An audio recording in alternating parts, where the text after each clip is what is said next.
In this video, I want to talk about why half of you wants to change your life and the other half is holding you back. There's a version of you that knows exactly what your life could look like.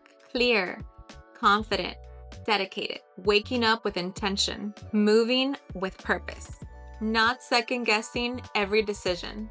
You can see that version of you. You've imagined it. You've felt it.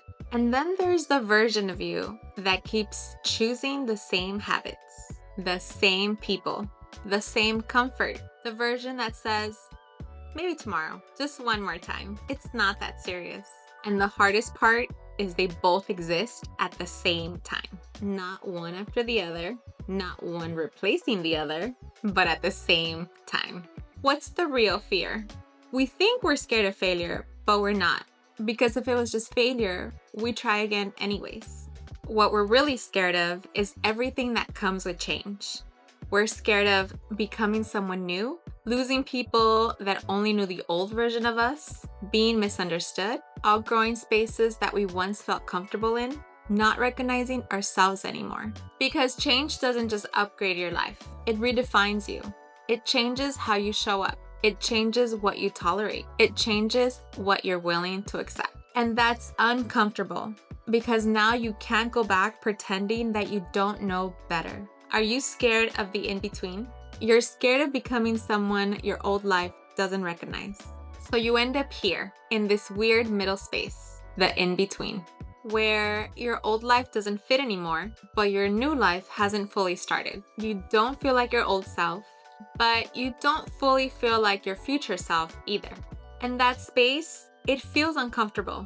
It feels like you're off, like something is missing, like you should have figured it out by now. And a lot of people call that confusion, but it's not.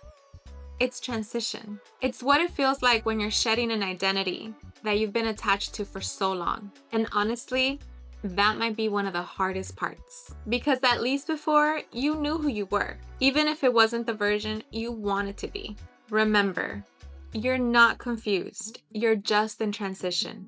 And this is where it gets tricky. What's sad is that this is where most people go back. Back to old habits, old relationships, old routines, old ways of thinking. Back to everything they don't want to go back to. Not because they want to, but because it's familiar. Because when you're in that in-between space, uncertainty feels louder than progress. So you go back to what you know. You text the person you said you were done with. You fall back into the habits you said you outgrew. You shrink back into the version of you that feels easier to be. Not because it's better, but because it's predictable. Because it doesn't challenge you to figure out who you're becoming. Familiar feels safer than better. You don't go back because it's right. You go back because it's familiar. But here's the shift. That scared version of you, it's not trying to ruin your life. It's trying to protect you from risk, from pain, from rejection, from uncertainty. It's the part of you that learned at some point that staying safe meant staying the same. So instead of trying to silence it, you have to understand it. You have to recognize it and then choose differently anyways. Because protection and growth, they don't live in the same place. It's the small choices.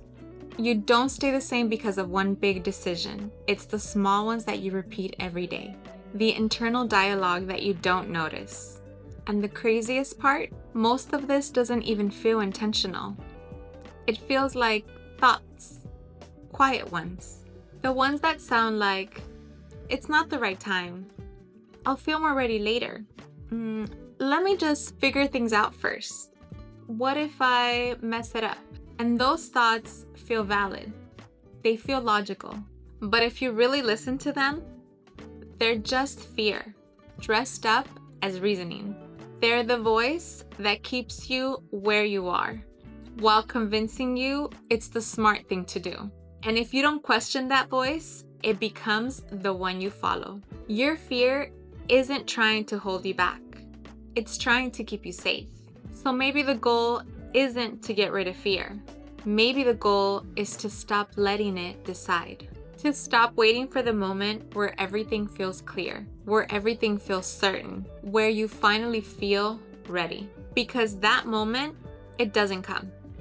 You don't become a new version of yourself when you feel ready. You become them when you choose them. In the small decisions, in the quiet moments, in the times where it would be easier not to.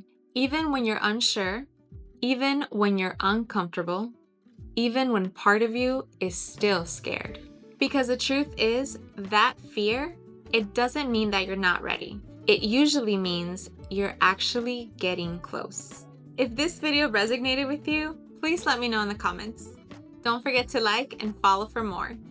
Thanks for listening. See you in the next video.